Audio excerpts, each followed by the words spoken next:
dare to say during services.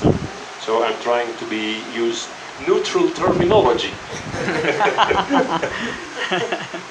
But it shows, well, Yahweh is not ashamed to use the terms that need to be used.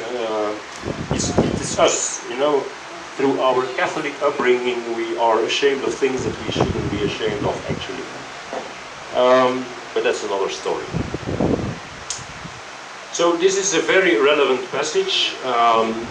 Joshua is referring to it himself. But actually, please realize this is very restrictive, because it adds this clause, because he has found a matter of ungovernedness. What is ungovernedness?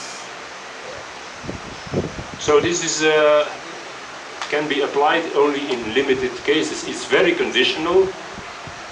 You don't read here, if he finds a matter of ungovernedness, that he must send her away. You don't find that here. He says, if he finds this ungovernedness, and if he writes a certificate of divorce, and he sends her out of his house. So far this does not imply, but we will go in more detail as we go on. This does not automatically mean that he has to send her away, but he can do it. In this situation he can do it. By the way, that woman is not married to two men at the same time, unlike what some would like us to make us believe. She was the wife of the first husband. He sent her away. She became the wife of the second husband, and then the first husband becomes her former husband, her what we call her ex-husband. She is not married to two men at the same time. Not at all. Not at all. But if the woman has already a relationship, that would be bad for men. If the woman has already a relationship with others, it could be bad to like that. Well, yeah, that's what this passage is making clear. Yahweh calls it an abomination. There are not so many things that Yahweh calls an abomination. For instance, surprise, surprise, Yahweh doesn't call eating pork an abomination. It is sin, but it's not an abomination. Eating unclean fish is an abomination. So if you eat lobster, Yahweh calls that an abomination. So he makes a distinction. This is an abomination. If she would go back to her first husband,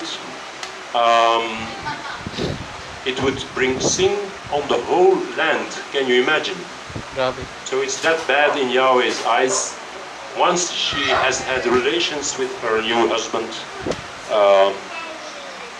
no more going back to the first husband. Of course, if the same situation reproduces itself with the second husband, well, she might get married to a third husband, fourth husband, fifth husband. I don't know. Well, I hope not. I hope not.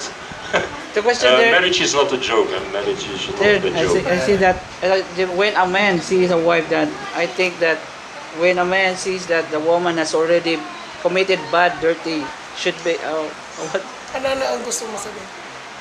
Diba, the man is investigate the woman, and if she finds dirty action of the past, could be cancel that if they are proposed. Example for that. If the wife, if the woman is got, they plan to marry, but they plan pa lang. yeah, they but he found out that the woman has already a bad history. Can be cancelled that even they have. No, what he's saying is a woman has a past. Yes. Has a past, has a relation, but they are not yet married. Can the man marry her? But they are not. They are not abomination. I think. Well, yeah. What in that situation? The woman has a past, but the man, they are not yet married.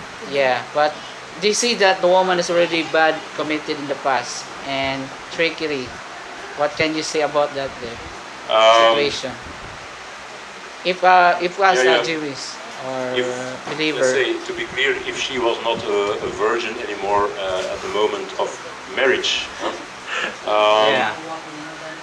what then? I'm thinking, am I covering that later on in my message? Not explicitly, I think. Well, sort of. It all has to do with what is translated here as uncoveredness. Uncoveredness, still. He has found a matter of uncoveredness in her. Remember Yeshua's birth. Her husband-to-be, Joseph, he was, when he knew that she was pregnant, before they had come together as husband and wife, so they were fiancés, let's say, but not yet married, not yet living together. He was considering to put her away secretly. Apparently in the Aramaic, he wanted to put her away secretly so as not to make her an open shame. Apparently in the Aramaic version it says, so that she should not be executed. So that would be the normal consequence, she should be put to death. That's why, of course, the angel had to intervene with Joseph saying, well, you can take your wife to you, because, well, she is faithful to you. She's pregnant from the Holy Spirit. It's a one-time event in world history, by the way. I heard stories of men trying to make this joke to their naive husband. Well, you know, probably from the Holy Spirit, because I'm pregnant. Anyway, it's a one-time thing in world history.